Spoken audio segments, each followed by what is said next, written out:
ଜଗନ୍ନାଥ ଦାସ ଥାନା ଇଲାକାର ଗାୟତ୍ରୀ ମହା ତା ବାପ ଘର ହେଉଛି ଛମୁଣ୍ଡା ଲକ୍ଷ୍ମୀପୁର ଏବଂ ତାକୁ ଗାୟତ୍ରୀ ମହା ବାହାଘର ହେଇଛି ତାର କାନକୁଟ ବଗୁଡ଼ା କାନକୁଟରେ ଏବଂ ସେ ତାର ଦୁଇଟା ଝିଅ ଗୋଟେ 9 ବର୍ଷର ଝିଅ ଆଉ ଗୋଟେ 11 ବର୍ଷର ଝିଅ ଧରିକି ଆସିଥିଲା ତା ବାପ ଘରକୁ ତାର କାମ ଥିଲା ରହିଥିଲା।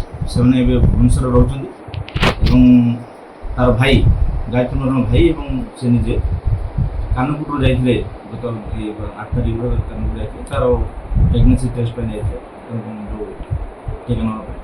ଏହି ସମୟରେ ତାର ଦୁଇ ଝିଅ ଅର୍ଚ୍ଚନା ହେଉଛି 9 ବର୍ଷର, ଅଞ୍ଜନା ହେଉଛି 11 ବର୍ଷର ଝିଅ। ସେ ତାର ମାଇଁ ପାଖରେ ରହିଥିଲେ ଏବଂ ତାର ମାଇଁ ଏବଂ ତାର ଝିଅର ମାଇଁ ଏବଂ ତାର 2 ବର୍ଷ ପ୍ରାୟ ବାହାଘର ହେଇଥିଲା। ତା ମାଇଁ ମାମୁଁ ରହିଥିଲେ, ସେମାନେ ତାଙ୍କର କିଛି ଇସ୍ୟୁ ହୋଇନଥିଲା। ଏଇ ତୋର ଗାୟତ୍ରୀ ମହାରଙ୍କ ଭାଇ ଯେ ସେ ତାର ଭଣଜା ଭାଣିଜୀଙ୍କ ପାଇଁ ବହୁତ ଟିକେ ଭଲ ପାଉଥିଲା, ଯେଉଁଥିପାଇଁ ତାଙ୍କର ସ୍ୱାମୀ ସ୍ତ୍ରୀ ଭିତରେ ଝଗଡ଼ା ବି ହେଇଥିଲା। ଆଗରୁ ସେ ଝଗଡ଼ା ହେଇଥିଲା, ସଦାବେଳେ କହୁଥିଲା ତୁ ଭଣଜା ଭାଣିଜୀ ମୋ ଭିତରେ ରହ ବୋଲି, ଯେଉଁଥିପାଇଁ ତାଙ୍କର ଝଗଡ଼ା ହେଇଥିଲା ଏବଂ ସେଇଠି ରାଗ ରହିଥିଲା। ଏବଂ ଯେତେବେଳେ ସେ ଭଣଜା ଘରକୁ ଆସିଲେ ତାଙ୍କ ସହିତ ତାଙ୍କର ଅସହାୟ ମନୋଭାବ ରହିଥିଲା, ଯେଉଁଥିପାଇଁ ଗତ ଏଇ 8 ତାରିଖର ଯେତେବେଳେ ସେମାନେ ତାର ଭାଣିଜୀ ମାନେ ରହିଥିଲେ ବାରମ୍ବାର ସେ ସକାଳ ଥରେ 9ଟା ସେ ଖାଇବାକୁ ଆସିଥିଲା ଏବଂ ଦୁଇ ଭଉଣୀ ଯାଇଥିଲେ ଅନ୍ୟ ଟିଭି ଦେଖିବା ପାଇଁ।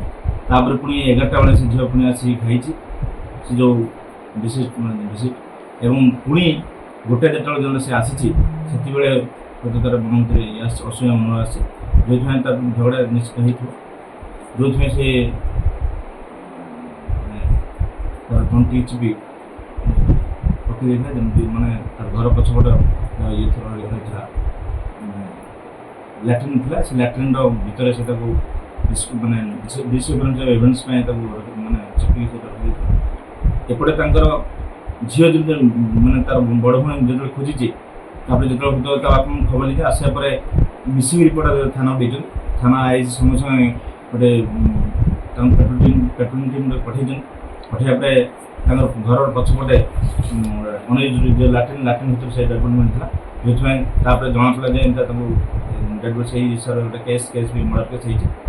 ତାପରେ ତଦନ୍ତରେ ଏସ୍ପି ଗଞ୍ଜାମ ନିର୍ଦ୍ଦେଶ ମତେ ଆମର ତଦନ୍ତ ଟିମ୍ ଆସିଲେ ଏବଂ ଏସ୍ପି ଗଞ୍ଜାମ ନିଜେ ପରିଦର୍ଶନ କଲେ ଘଟଣାର ଗୁରୁତ୍ୱ ଦେଇ ଏବଂ ସେ ତଦନ୍ତରୁ ଜଣାପଡ଼ିଲା ଯେ ତାଙ୍କ ମାଇଁଙ୍କର ଇନଭଲ୍ଭ ଅଛି ଏବଂ ସେ ମାଇଁ ବି ମାନେ କନଫେସ୍ କଲେ ଏବଂ ସେ କନଫେସ୍ କଲା ପରେ ତାଙ୍କର ଯେଉଁ ଅଫେନ୍ସଟା ୟୁଜ୍ କରିଥିଲେ ତାଙ୍କ ଗଳାରେ ୟୁଜ୍ କରିଥିଲେ ତାଙ୍କୁ ଜବତ କରିଛନ୍ତି ଏବଂ ସେ ଆଜି କୋର୍ଟ